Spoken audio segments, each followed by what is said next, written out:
Welcome back. What a week it's been. I would have thought with all the precautions about COVID and people being a little bit more aware of viruses and hand washing and all that the common cold might have buggered off. But no, I don't know about common cold, the one I've had for the last week. Been getting up each morning, taking the dog for a walk, sending off any orders that have come in, or bits and pieces, and then collapsing on my bed of filth for the rest of the day until it's time to take the dog for a walk. And then coming back and collapsing again. But it's Thursday afternoon, I've just come back with a dog and I have some energy. So it's time to start putting these clocks together, and my battery's about to go flat. Not my personal battery, and this afternoon's viewing I couldn't help it. Creep, Sean Harris, brilliant monster, underground tunnels, what more could you want?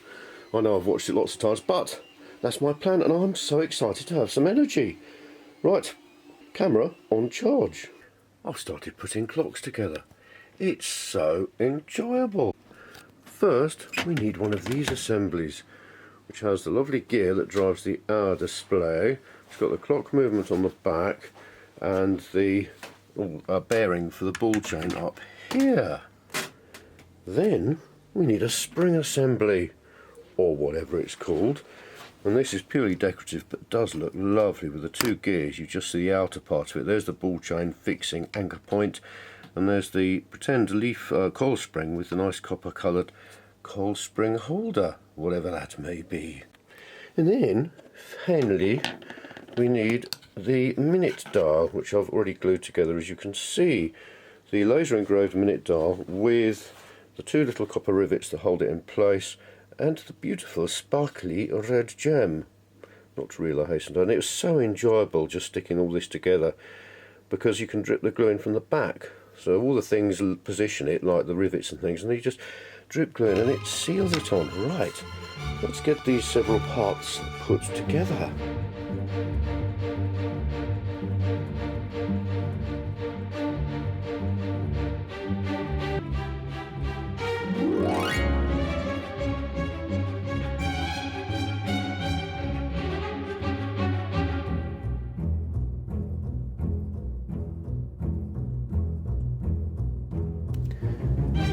We have it. We can check that it's free to move, because it just slops up and down. So you can see this now holds that in place. I did it that way because I needed to have as much guidance for this gear as possible, and if this had been loose, that could have then wobbled around like that, whereas having it fixed like this means that it's supported by 2 points quite far apart, so it's going to stay completely the opposite, whatever the word that is. Right, now we're happy that that moves, you can get a little socket or a pair of pliers and just tighten these nuts just a little bit, and then go back and check again.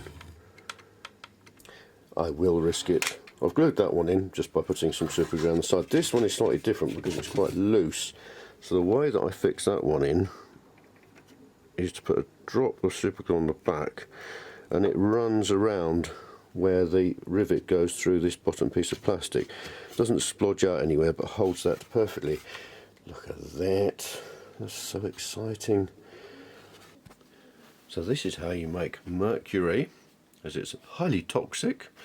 You get a bit of acrylic tube, this is acrylic rod rather, or you could use a piece of dowling or anything. This is 7mm just because it fits inside the outer plastic acrylic tube I've got. You get some of this lovely duct tape, not duck, a T duct tape, which is lovely shiny aluminium.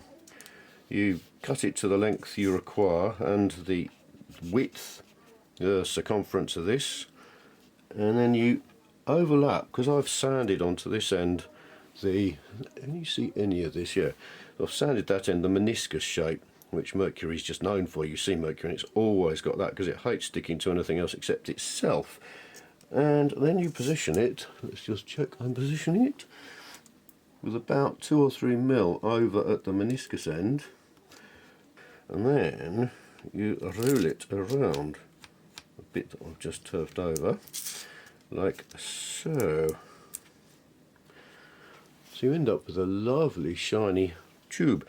And now to get the meniscus looking right, what you do is you roll it. You start off fairly flat like that, and then you slowly angle it round and round and round and round, and then you push it really hard because it's aluminium tape and it's very sticky. It keeps its shape, and then you just roll it back a little bit. And obviously you can make this any size you want. There we are. And that looks really nice. If you look at real Mercury, you'll notice there's usually, especially old Mercury, there's always some sort of scummy sort of stuff on it, which floats to the surface. So the top is never absolutely shiny and smooth, and it looks perfect like this. And then all you need to do is with your fingernails, and I have to say I have just noticed how appalling my nails are. Definitely in need of a manicure of some sort, even with a pair of pincers or something. As I've been ill all week, I haven't been looking after myself. Struggling out with a dog, coming back collapsing, and any remaining energy using to carry slowly on with these clocks. I must cut them, but it's been very useful actually. I'm glad I've got long nails at the moment, because it enables me to do all this sort of fiddly-diddledies with this. And then what you end up with, look at that. I glue it into the line, which you can hardly see the johnnies at the back, but that really does look like Mercury, especially when it's pushed inside a tube like this. Just looks really realistic. Thank you very much. And obviously, and I have made these different sizes and shapes and anything else. Thank you. Right, I'll get on with this. Another day, some more energy. I'm very pleased to say that I've managed to take the dog for a walk, having got up at the proper time, 8 o'clock or whatever, and I've come back and I'm still going. And I've had lunch and I'm still going. Fabulous. Perhaps I'm finally getting better from this hideous cold. Look, pretty things. Those little gas cylinders sprayed up copper, and they look lovely with the brass, 3D printed brass filament caps on. Just, very, very pleased with that. And I've started gluing them into the frames, the supports, like that. And we have a row of beautiful, even though I say so myself, Mercury compensated pendulum, or what looks to be like that. And again, copper, brass, and the lovely shiny Mercury effect. It just, ooh, it looks lovely. So it's all coming on. I can't remember where I got to, but I've got all these together, so the next thing, cotton gloves, is to start getting the little cylinders on and get the hour parts, the hour displays mounted, so they can all work together.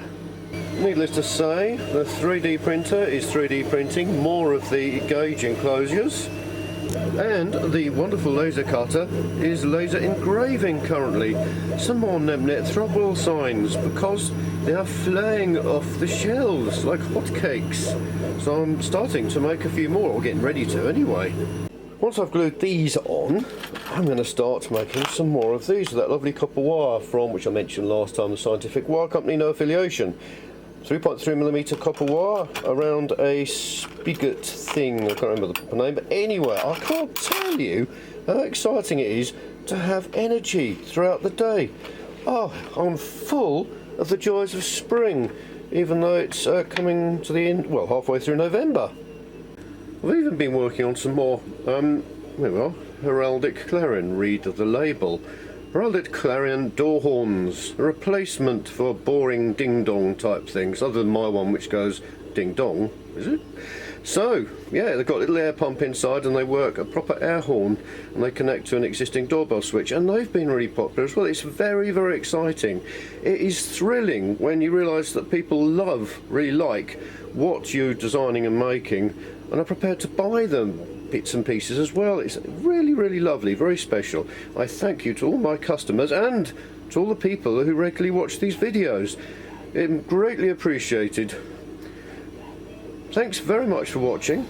Hopefully you're getting on with something exciting next time. Please remember to click subscribe if you like this sort of thing, and hopefully see you next time.